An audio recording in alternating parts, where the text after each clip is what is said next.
everyone. It's Monica Poling. Welcome back to my podcast, Let's Make Some Noise, where I serve up tips on marketing, branding, and the art of finding your voice. As business owners, our most important task is to let people know what we do, to convince them to come along for the ride.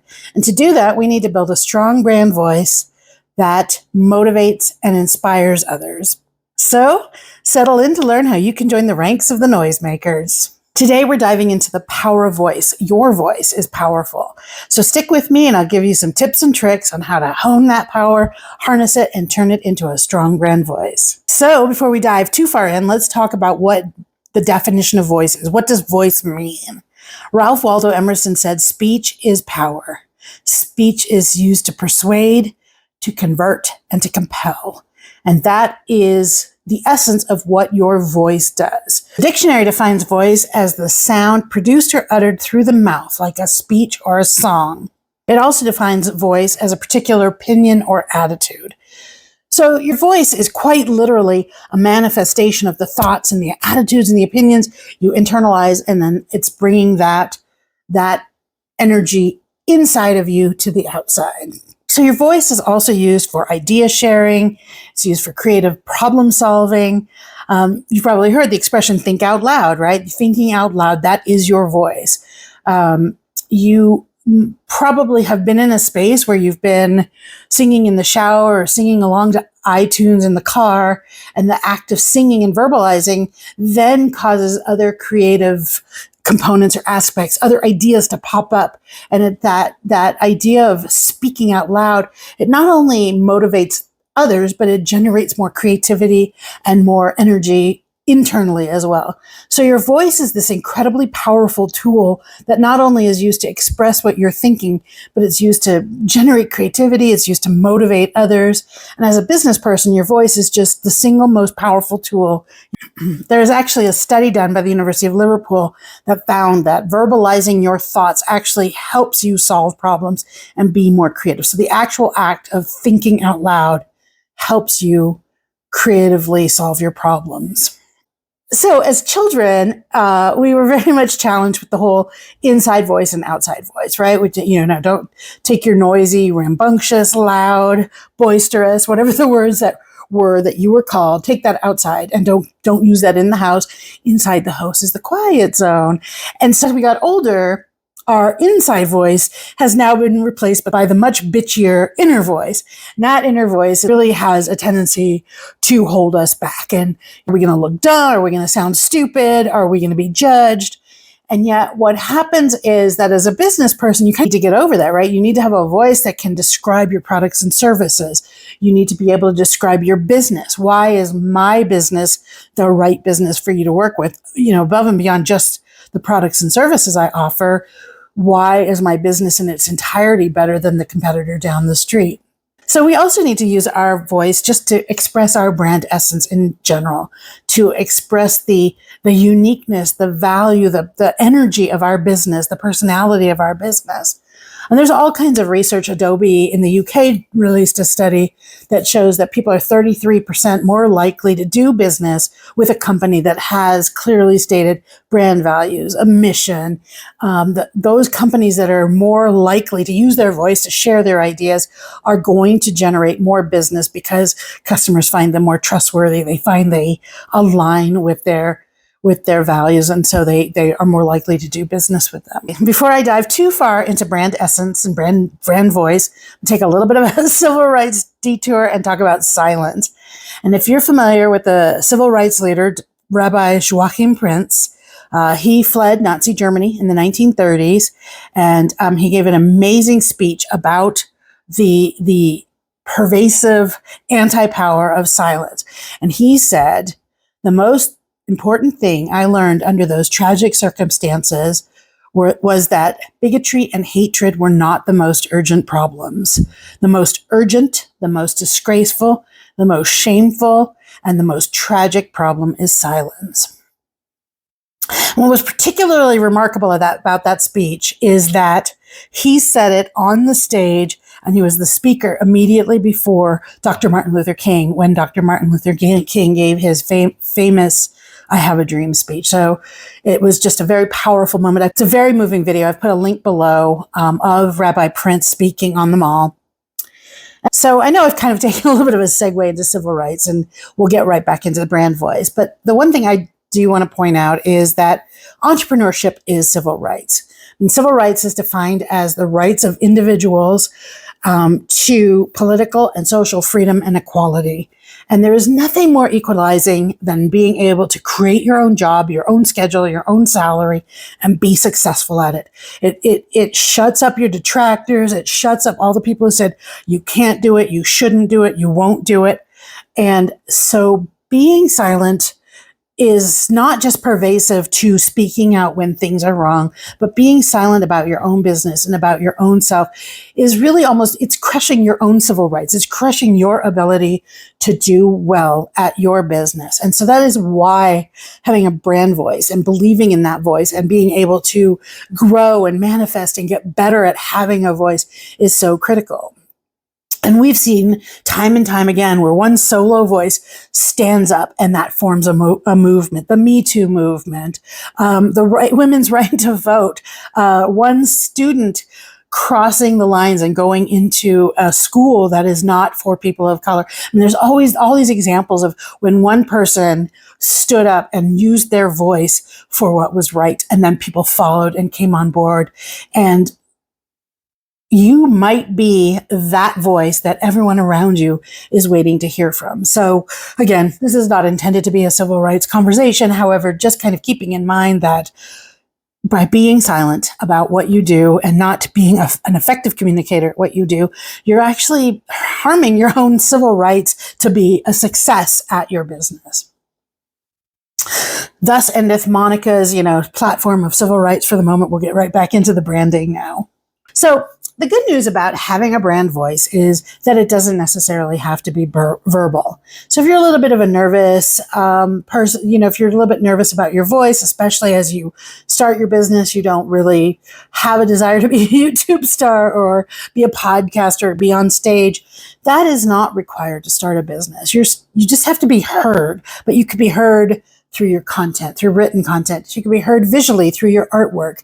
You could be heard through your social media posts. So you don't necessarily need to start from this terrifying plateau. You can kind of start slow and get yourself heard. All you need to do is for a brand voice is be consistent and to have a platform where you appear on with some regularity so people kind of get to know you and understand who you are and what you stand for and what you're an expert at, what working with you is going to do for them. It's described as 3 elements: your tone, your style, and your messaging. So you want to have some consistency on your platform. If you are, if you are talking like Bugs Bunny all the time, you start to sound like Popeye. People are going to get confused. Like, well, they might be confused that you're talking like a cartoon character to begin with, but they're going to be confused as to why the shift. A really classic example of that is authors who write in one genre and then, they might start in mystery and go to romance or vice versa. And then it gets confusing because you want to be connected to a brand as a customer. The customer wants to be connected to you as a brand. And then if you shift that brand voice to be something else, it needs to be done a little bit strategically because they are following you for a thing. We can kind of see a little bit of that in place with the recent kerfuffle with Budweiser. Budweiser had a very large conservative base of people, and the base of people felt the voice had changed. It had become liberal. It had become permissive. It had become, kind of these values that was not how the loyal customers of Budweiser assigned to it. And so the shift in voice, the shift in messaging caused a little bit of a discomfort level to the tune of some significantly lost sales in the case of Budweiser. So you want to kind of understand your audience and understand your message, make sure everything's aligned, and then again, be consistent with your messaging. A great way to start that alignment is to consider your brand, your business, assign it a personality just as if you would your best friend. Is my business someone I would go have drinks with? Is my business someone I would go try on clothes with? Would I go to the movies, have a dinner party? Would I sit in a classroom of very scientific, technical jargon? So once you start to assign a personality to your business, then you can kind of start defining how the business is going to speak. So obviously, if you're hanging out with a BFF, you're going to have a very loose and casual and, hey, did you see that? And catch up on the gossip kind of voice. Whereas if you are doing, if you're in software solutions, you might want to have a slightly more technical voice because you want to show people you understand the systems behind the software solutions. So once you start to define a personality towards your brand, so a very obvious example of that is Patagonia, right? Or really any type of SUV vehicle where they're off-road, they're rugged, they're the dude you go hiking with, the dude you go exploring with. Where I don't know why I said dude. It could be anyone that you go hiking with or exploring with. Meanwhile, Disney has a different personality, a different brand voice. They're princesses and Mickey Mouse and magical skies and happiest place on earth. So you have a very different voice from Disney Patagonia. I mean, you could clearly tell in a commercial, you have a choice, is this Patagonia or Disney? It would be no contest and very evident which is which because the voice is so distinctive. And you don't even have to see the commercial. You could just hear it or see the ad and know, yeah, this is a completely different voice because the images are different. The language is different. The music is different. The content is different. So the entire voice comes together of rugged, durable, happy, princesses, fairy tales, fantasy. So that is, how do you want your business to be perceived in its entirety? And then building that voice to kind of support that vision of how the business will look and sound. So I'm going to give you, I like to follow space tech. I'm a little bit of a space nerd. I was a wannabe astronaut as a young child. And now I am not an astronaut, but I still kind of follow space tech. And there's 4 very different companies, one of them being SpaceX, and they all have somewhat different about us statements, catchphrases, whatever you want to call it. And you can see at play, these 4 different companies have very, very different brand voices. So the first company is SpaceX, and their about us statement is SpaceX designs, manufactures, and launches advanced rockets and spacecraft. The company was founded in 2002 to revolutionize space technology. All right, this, pretty good. I mean, you get what they're doing. They're revolutionizing space, rockets, spacecraft. Pretty cool. I mean, it's a fairly, I wouldn't say it's inspiring, but it's a fairly comprehensive. You get what they do. You understand it. It's fairly plain English. Now, there's another company. I'm not going to mention their name. They're a competitor-ish to SpaceX. They're also focused on rockets, and their brand statement is, this company is an end-to-end space company delivering reliable launch services, spacecraft, satellite components, and on-orbit management. So I'm sure on-orbit management has some meaning in the B2B company. Perhaps venture capitalist is their target audience. That's it's a much denser language. It's much harder for the average audience to kind of grasp what that meaning is and what that sentiment is. It's kind of hard to buy into it if you're a general consumer. And I'll write all of these brand statements down in the comments below so you can take a look at it. And then there's a company that I really like to follow. It's called Firefly Aerospace. And, clearly you're going to notice this is my favorite brand statement because it has taken into account that consumers, even though they cannot yet in general go to space, they're very passionate and, they're interested in space. They want to be a part of the space story. So Firefly's statement is, Firefly Aerospace is enabling our world to launch, land, and operate in space anytime, anywhere. So that is very like, oh yeah, anyone, anytime. It brings people into the idea that one day we can be part of that conversation. So if you're a space nerd, passionate space aficionado, you're like that. And not to mention, so all of these companies also have a brand voice that's beyond the about us statement, obviously. So Firefly also has amazing images on its social media. It's just a fun company to follow. And you can feel the different sentiments between those brand voices that give you a sense of how that company is going to be to talk to. The second one, you're probably not going to follow them because they're going to be, if they have a social media following, they're going to be very technical and dense and like, no, but Firefly is going to show you rockets and horizons and space pictures and planets. And, that's a much cooler, it's bringing consumers into that vision. That is not something you have to necessarily do. If you're in B2B, you may not bring consumers into the vision. You may not have an interest in that. It's a decision to be made.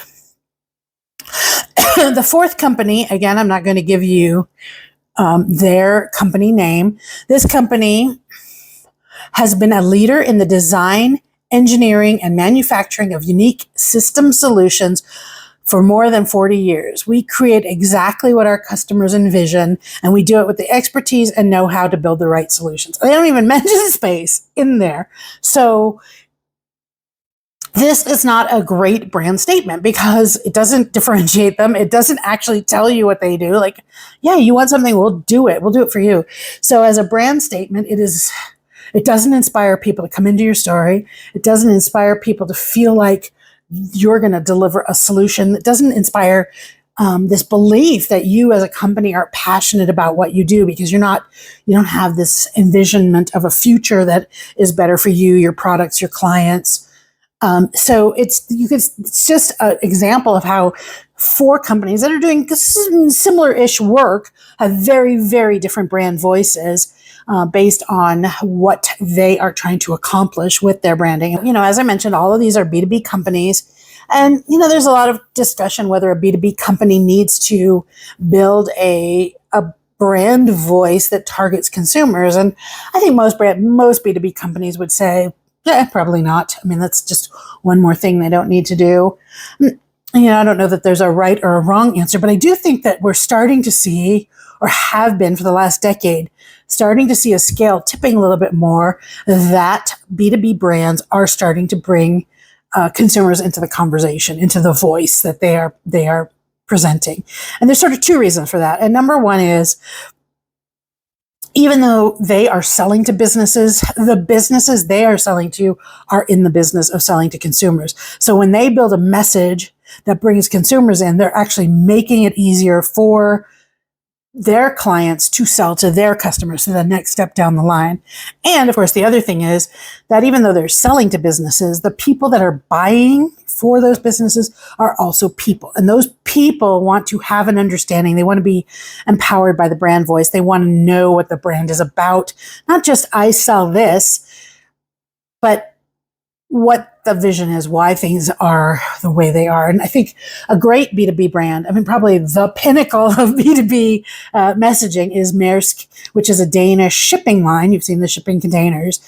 And about almost 15 years ago, Maersk did this little in-house experiment where they stopped the classic B2B, here's our next meeting, and they really started to focus on messaging that was global and that consumers could understand. And now they have some amazing, they're one of the largest social media accounts in the world. And they talk about things. Where's my Christmas tree? Why is my Christmas tree not going to be on time? So although they are trying to book people who ship big items and products, them talking about what shipping is and how that affects consumers and then people come to their site also just to try to track where their ships are. On Instagram, there's literally you could just, if you see a Maersk ship in a port, you can snap a photo of it and put it on Instagram. And so people have joined this conversation. And so Maersk now has, I believe it's 1 million followers collectively across its social media account and engaged followers. It's not just this passive account where people kind of ignore it. And so I think that's why I think Maersk has really sort of been the first of many. There are many B2B companies that are kind of leaning into bringing consumers into the equation. So that's definitely a question you want to ask yourself when you're building a brand voice. And by just talking to, am I just talking to NASA? That's all I care about. As long as NASA gets what I do, I don't really care about consumers. Am I just talking to venture capitalists? Do I want to just prove to venture capitalists I know what I do? Or am I going to bring in consumers, politicians, media? And, depending on what your business goals are, you need to kind of start building this voice to bring that in. And again, not every B2B company is going to talk about the end consumer to begin with. It's not, it doesn't always feel like it's directly relatable. But I think the more that you can make a case for your product and why it matters to the consumer, even though you're selling to the supplier that serves the consumer, then the more you're building a brand voice that is relatable, the more you become relatable to the people you're selling to. Again, when you're building the brand voice for yourself, it doesn't only have to be verbal. And so if you're looking for a great brand that does amazing written content, well, there's a lot of brands that do amazing written content, but really HubSpot, which is a technology tool that helps you be better at booking meetings at its core. That does a lot of things. It's not the only thing it does, but it's a CRM, a customer relationship management tool. And it just has amazing business articles written by experts that just bring people back and back and back to the site because of its expertise in managing business relationships. So, there are plenty of companies like HubSpot that just rely on articles, and HubSpot does videos as well, but there are a lot of companies that do rely strictly on content, and that is their main source of driving traffic back to their newsletters and to their business. If you're looking for a brand that has a really great visual voice, Adobe is amazing. They have all kinds of content on creative tips. Canva, to an extent, does a little bit as well, but I think Adobe does better graphically, like really just diving into the ideas of graphic design and showcasing what can be done in graphics. So if you're looking for a brand that does very well with a graphic image voice, Adobe is. If you are looking for someone who does a great brand voice in terms of podcasts and videos, one of my favorite entrepreneurs to follow is her name is Carrie Green. She's a British entrepreneur, and she runs a podcast called She Means Business. And Carrie has a very distinct voice because she not only talks about being successful at business, but she talks a lot about her early beginnings and how she wasn't successful. She was shy. She was kind of taking the wrong steps. It's a great inspirational podcast, but it's also a great example. Think of all the entrepreneurial brands out there. Carrie has done a very great job of really embracing a brand, her visuals, her voice, her logos, her fonts, her colors. Everything is very on point and remains incredibly consistent across everything. Like if you get an email and you don't see her name on it, you still know it's from Carrie because of her tying the entire brand together. So if you're looking for a great example, that would be She Means Business podcast is a great one for that. And again, I put the links for all of those down in the resources box below. Okay, we're at the midway point of this podcast. So this is the part where I remind you to like and subscribe to my channel if you want more tips on building your voice. And if you head over to my website, monicapoling.com, you can sign up for my newsletter, Let's Make Some Noise, and I'll send you, it goes out every Friday, and I'll send you reminders of when upcoming podcast episodes are and other tips and tricks and resources about brand voice. All right, so welcome back. Now we're going to talk about the most important thing in creating a brand voice and creating a brand is consistency. You want to develop a systematic strategy for being consistent in your voice, in your messaging. And if you remember the kids' game, What's Missing, someone would hold up a tray and say, here are 25 items. They'd take an item away and you'd have to try to remember what was on that tray. And there's like 20 items, you're overwhelmed. There's no way your brain is going to remember that. So that's how your marketing messaging is. So I could sit here and tell you, I'm a content marketer. I write business plans. I write strategic plans. I'm a brand voice expert. I am a podcaster. I'm a math nerd. That one might stand out because it's so weird, but and I might talk about my, my previous experience. And I could put 20 little things on the plate and then you'd be like, yeah, I remember one. I don't really know. Or I could send 20 messages and every single one of those could end with my catchphrase, let's make some noise. And even though you might not remember specifically what I said in the last message, at a certain point, 3 or 4 times down the road, you're going to start to remember that phrase. That is what I stand for. That I stand for empowering people to use their voice to create successful businesses for themselves and to create growth. And so you too, you want to find that one thing that makes you consistent, that tagline, that phrase, that brand statement, but then also finding the voice that accompanies that. And then that voice becomes a consistent voice throughout all your messaging so that you're not sounding like Bugs Bunny one day and Popeye the next. Again, I don't know why you do that, but that would be bad. So again, you want to make sure that you're creating this consistency in messaging so it helps people remember you, that they're not struggling like, who are you again? What did you do? When did I meet you? No, like at a certain point, the consistency across all your messaging, across all your platforms is going to start to resonate, where people are going to feel like, oh yeah, I know that person because I've heard their catchphrase. So a great way to do that, and one of my, in my humble opinion, as I like to say, one of the big tragedies in brand guidelines is that most brand guidelines do not include sections on brand voice. Like, people will spend pages and pages and pages to talk about their fonts and their logos, and and that's important. I mean, you want to define what consistently makes up the brand, but is there a rash of people using your font incorrectly or using your logo incorrectly, but you don't define what your voice is going to sound like? What's your message? What's your style? What's your tone? And building that out in a codified, written down narratives that guides the way you talk about your own business, but also helps your stakeholders, your partners, your followers talk about your business, because you're giving them the messaging that you want them to use when they talk about you.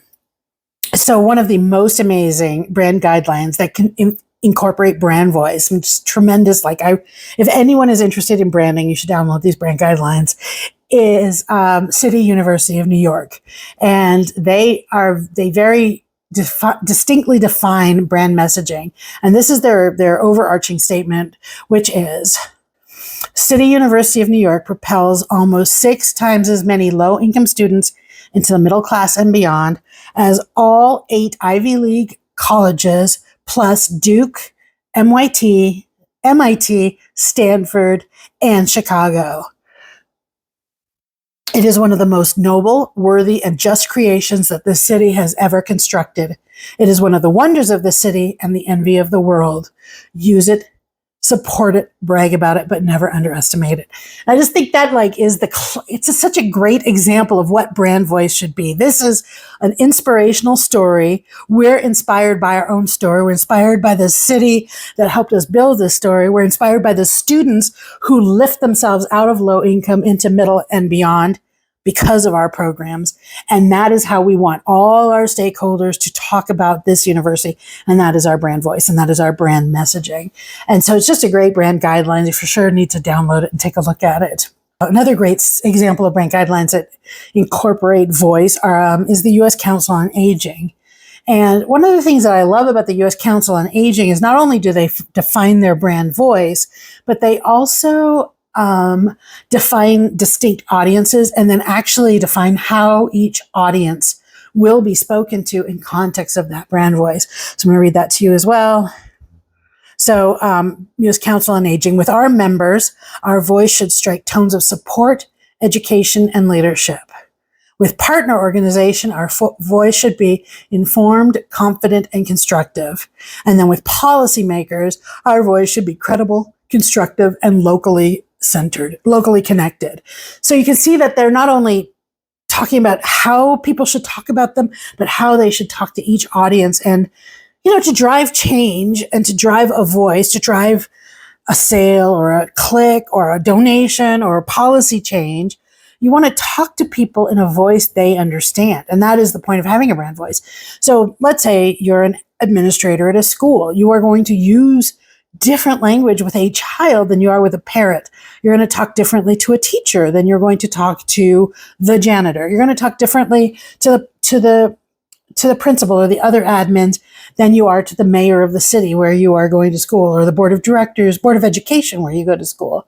So it's critical that you not only take a look at your brand voice in general, but then also kind of identify the audiences that you would like to connect with and have them do something. So if you'd like the media to write stories about you, you need to provide stories that the media are interested in. You cannot send a media person a thing that says, here's our sale, and expect them to write about that. You have to put in context, this sale is important because XYZ. So you do need to tweak how you message different audiences. The overarching message can be the same. U.S. Council on Aging, City of University of New York, they have very distinct messaging frameworks, but how they position that messaging is really going to depend on who the audience is. One of the tools that I have when I work with clients that I use, and again, I've put the link below in the resource box, is what's called an audience value matrix. And what the audience value matrix is, quite literally, first column, you just list every single audience member that you have. And so for one example, I put in there let's say you're a museum. Obviously, one audience you have is going to be families, and even that is going to be segmented, right? The kids are going to want something different than the parents. The kids are going to want to run around, bang on things, kind of use their inside voices, use their outside voices. The parents are going to want a structured environment where the kids can kind of go off and do their things, and the parents, they can keep an eye on them, but they don't have to worry that the kids are going around and exploring, and they don't have to worry they're going to break things because they know they're allowed to touch. That same museum may be attracting tour operators. They want to bring in visitors from out of town. Well, the tour operators are going to have different needs. If you're a tour operator that works with senior groups, the seniors are going to need mobility. They're going to need bathrooms nearby. They're going to need senior citizen pricing. So you're not going to say, to kids, you may go, hey, cool, we have a new exhibit here. You can color with the curator. Well, that may not be the message you're going to take to the tour operator, to the senior citizens. You're going to have a different message to your members. Come to our cocktail party and meet the artist. You're going to have a different message to the media. Grand opening. This artist has sold. We're expecting, you're going to want more numbers and specific data. So the audience value matrix will take your various audiences, and the second column will just identify all their unique needs. Bathrooms nearby, things that the kids can bang on. What do the tour operators want? Do the cocktail parties, right? If you're going to have a party with your members, will you allow alcohol in your museum? Many do not. So if you aren't going to have alcohol be a part of the member parties, you have to figure out a way to communicate that so your members aren't aggravated that they can't drink while being at this opening party. And then the third column is, what features do we offer that we are able to meet the needs from column 2 and make sure that, we can match that message of what they want and what they expect versus what we actually offer. And then column 4, I recommend with most clients I work with is that, after a while, when you have 5 or 6 or 7 messages floating around, it becomes difficult to remember everything. So what I recommend is that for each audience segment, main audience segment, you write something that's called your core message, your key message. I call it speechlet. It's like that mini one-line, hey, kids will love this because they can color with curators. Seniors will love this because it'll have the nostalgia of the olden times, whatever the core message is. And so you can download an audience value matrix for free on my website. And just when you're doing your messaging, ask yourself the question of, who am I talking to? What do they need? What do they want? And then your brand voice really becomes one of power and expertise, because you're not just talking about your museum, but you're actually indicating and proving that your product and service meets the needs of your audience. And so whatever brand voice, if you're cute, clever, Bugs Bunny, Popeye, you're still answering the questions of those target audiences that you are working with. I've kind of given you a lot to think about. I took my little civil rights segue and I talked about audience value matrix, but here's a few key steps. Most important thing that you want to do when building your brand voice is think clarity. And you don't have to, if you're not sure yet, if you want to sound expert or cute or BFFE or whatever, and you're having a hard time sort of discerning how your brand is going to sound, that will come with time as you meet the needs of your audience. But the first and most important step is to be clear in your messaging.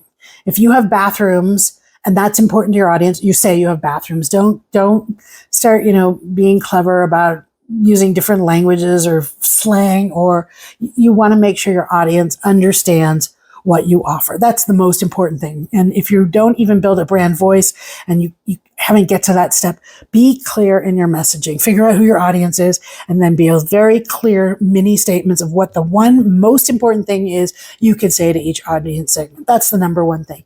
And then be clear, practice it, say it out loud, say it to others, hear it, record yourself saying it so that you can then be comfortable in your own skin, that you've got that down. You've got it memorized. That's what's important to my audience. So that's number one. Number two is using some form of storytelling. Storytelling has become a really trendy catchphrase, but there are elements of sometimes cliches are cliches for a reason, right? And there is an element of, storytelling is a cliche for a reason. And that is people do respond better to stories, to topics, to content that engage their emotions. So if you're able to tell a story about the cute little kid who really enjoyed coloring with your docent, whether you're writing about that, posting it on social media, sending it out to the mainstream media, that's a story that touches you in some way. Like, oh, look at the cute kid. He really enjoyed his time at my museum. That is far better than just saying we have coloring with curators. So you do want to have some element of not just telling people what you do, but showing the successes and showing what that means. What does what I do, how does that affect people? And if you can see a kid or you can see a person being successful using your products and services, or if you can use testimonials and reviews where the person talks about a staff member that they really like.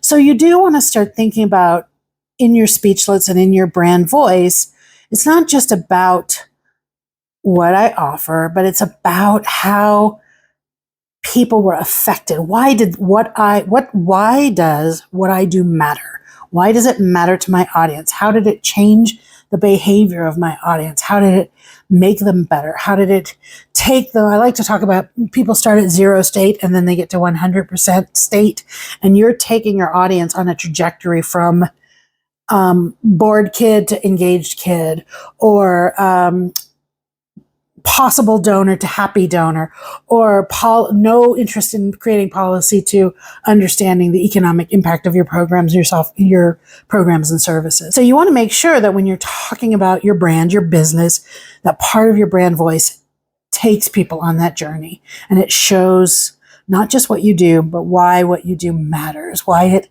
affected someone, and how it can then possibly affect your readers, your constituents, your clients, whoever the audience of the audience is that you're targeting, or, if you're B2C, your direct audience as well. So people call that storytelling. I think that's, generally speaking, fairly accurate. It's not accurate in all cases, but why does it matter? Why, I love this artwork. Why does it matter? Oh, because it represents the creation of, 5 generations of Native Americans. Or I love this dress and it's beautiful because XYZ, and that's why it matters. I wore it to my prom and I was super happy at my prom. So not just saying I have red dresses, but wow, look at all these kids who did amazingly at their prom because they wore my clothing. So you want to not just talk about your services, but create that, why does it matter? How did it affect someone in a great way? How did it take them from 0 state to 100 state? So those are the 2 things that I would say when you're starting your storytelling. Be very clear. If everything else is overwhelming, be clear. That's the number 1 thing, so people understand what you do. And then number 2, start to think about, why does your work matter to others, and bringing others into that story. And then number 3, as I mentioned, start to build different contexts for different audience members. So download the audience value matrix and start to think about, or create your own, have to download mine, but start to create this language of, yes, this person cares about this. Yes, that person cares about that. And making sure you're addressing those needs with your content as well. And then finally, practice out loud, practice in writing. It doesn't always, stories don't always engage the first time. Sometimes, Hollywood has many, many examples where they thought something would do well because it met certain formulaic metrics, and then it bombed because they didn't like the delivery, they didn't like the actor, it wasn't the right time. So you want to make sure, when you practice a message. If it's not successful, it's not always you. It could be any number of reasons, but you aren't going to know those reasons until you practice the message. So take it to your colleagues, take it to your friends, take it to the stranger at Starbucks, and just practice that messaging until you kind of nail that place where it works for everyone. And, it's not, new things are new and they're scary and they don't always work the first time. So, you want to be in a place where you can adapt that message and understand it's not personal. It's not a failure. It just wasn't the right time or the right formula or the right moment for that particular message. So, you definitely, as I mentioned in the beginning, don't let fear stymie your voice, but also understand that a lot of times your voice is not wrong. It's just not the right time. And so when you feel like, when someone tells you that didn't work or they didn't like it or whatever, very frequently that's not because you did anything wrong. And so this is like, if I could give you one piece of advice, is to develop that story about the successes, why your work matters, keep the essence of that. And then if the specific message doesn't work, then try again, adapt, test. And there are a lot of tools that you can use to test that. But, my favorite one is take your show on the road and test it with friends and test it with strangers and see what the response rate is. So that brings us to the end of my second episode of Let's Make Some Noise. If you are kind of skipping ahead to the last chapter, to give you a quick recap, your voice is your most powerful tool you have. And it's a manifestation of your ideas. It's a mechanism for problem solving, for creativity. And as the most important tool you have, you should allow it to reign free. You should allow it to test and try things. You wouldn't build a house without a hammer because you're afraid of hitting your thumb, right? Like you need a hammer to build a house. You need your voice to build your business. You need your voice to build a following. So let your voice, give it the due, give it the importance that it deserves, and then use the tools and the tricks that are available to make your voice better. So being heard doesn't mean you have to be the loudest kid on the block. It doesn't even mean you have to be verbal, right? You can use your voice as a manifestation of your ideas through your content, social media, newsletters, artwork, your music, your photography. You can use your voice in many ways. It just needs to be stated in some way on some platform. And so don't let fear silence you. Don't let fear take away the most powerful tool you have, which is your voice, your ability to connect an idea with a person and see that transformation happen when that person sees the idea. So the most critical thing is, again, your voice is power. Your voice is the most powerful thing you have. Silence is one of the, as Rabbi Prinz said, silence is one of the most shameful things. And so allow yourself the freedom to use your voice. Even if you mess up, even if it doesn't work the first time or the second time, that's okay. That's a growth mechanism. That is you getting better, and you saying something that doesn't work doesn't necessarily mean it was your message or your voice. It just means it wasn't the right time for that particular message. So you want to just keep practicing, keep developing, honing your brand voice, however that manifests itself. And then when it comes to brand voice, the next critical thing is just being consistent and having a consistent tone, a consistent style, a consistent form of messaging. So if you are talking seriously, cutely, BFFly, parent-wise, educator-wise, inspirational, like the City University of New York, you want to make sure that you stay fairly consistent about your message and your voice so that people start to remember you. They start to establish a mental connection to that voice and to that brand. And finally, just keep going, keep practicing, keep talking, keep using your voice, talking about what matters. And I promise you, when you shift the conversation from I'm trying to sell you something to, oh my gosh, this is amazing. It matters because we saw this transformation happen. We saw this thing change. It will be easier for you to use your voice because you're no longer going to feel like you're bragging or talking about yourself. You're going to be bragging about your clients and the people you work with and the people you admire. And now that creates a different energy because you admire them. You don't feel so dorky talking about yourself. And it it lends an authenticity to your voice to talk about what matters to others. And so just keep practicing. So that is it for episode 2. Thank you very much for listening in. Again, please like or subscribe to the video below and sign up for my newsletter at monicapoling.com. Let's make some noise.